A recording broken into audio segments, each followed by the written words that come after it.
we're going to start straight up with the key principle and with a definition about strength. So strength is the ability of the neuromuscular system to generate force. It's a pretty simple, straightforward definition. It's the ability to create force. Force and strength, they're kind of synonyms.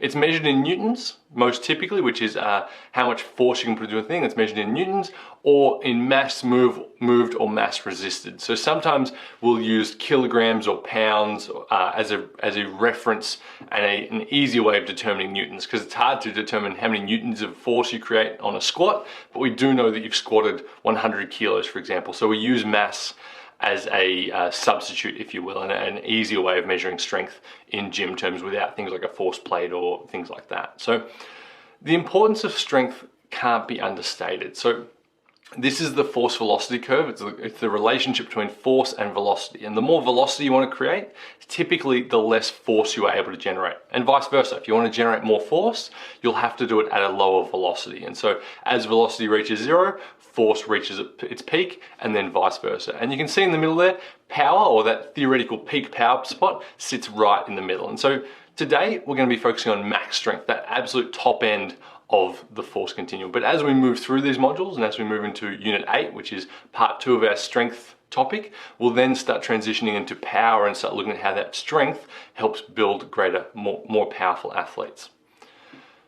So with that said, there's a lot of different things we do in the gym, in sport, in athletics that have different typical tendencies along that force velocity curve. So a 1RM is the absolute expression of strength. You know, an isometric mid-thigh pull or some sort of a maximum effort in the gym, you know, that is the peak end of force. And then you can see different things along that continuum that have different levels of relationship between force and velocity created. So the baseball pitch or top speed running, they're two of the highest velocity movements we have in sport. High jump and long jump is more powerful. A counter movement jump, you know, the typical vertical leap test, that is very much in the peak power position where it's, you need good velocity, but you also need to create tremendous amounts of force. So it's in that peak power position. Dead start acceleration, so from a 0 to 5 meter sprint, that's actually a lot more forceful and a lot more power dependent than it is velocity dependent. You have to be able to create a tremendous impulse to create that acceleration and get your body moving, because you have to move your mass from 0 to 5. And then things like a line of scrimmage or say a rugby scrum, things like that might be more at the force end of the continuum. What you'll notice though is most sport is played down the velocity end. So most of the things we do in most typical sports are velocity dependent. So you don't see many slow basketballers or AFL footballers or NFL quarterbacks or linebackers and running backs and things like that.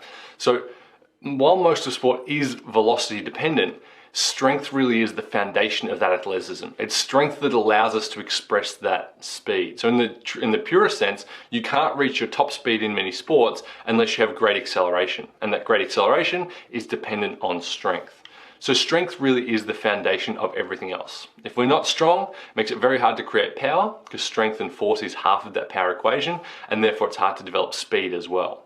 And on top of that, even further, without a good foundation of strength, our endurance, our agility, our change of direction, repeat sprint ability, capacity, all these factors are compromised without a good foundation of strength.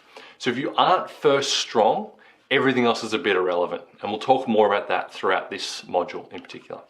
And so one more time with our force velocity curve, a strong athlete might have a well-rounded, well-balanced force velocity curve, whereas a weak athlete tends to sort of fall off early. And you can see across the entire force velocity curve there, the weak athlete is going to be suboptimal, creating less power and less force and less velocity than that strong athlete, if all else is considered equal. So movement skill is something that's important as well, so don't discount that.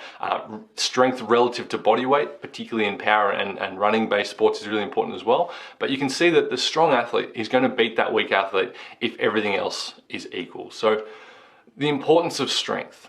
The two biggest changes you can make to an athlete's potential are strength and movement skill. If you can make an athlete just a little bit stronger and make them move just a little bit more fluidly and a little smoother, everything else will build on top of that.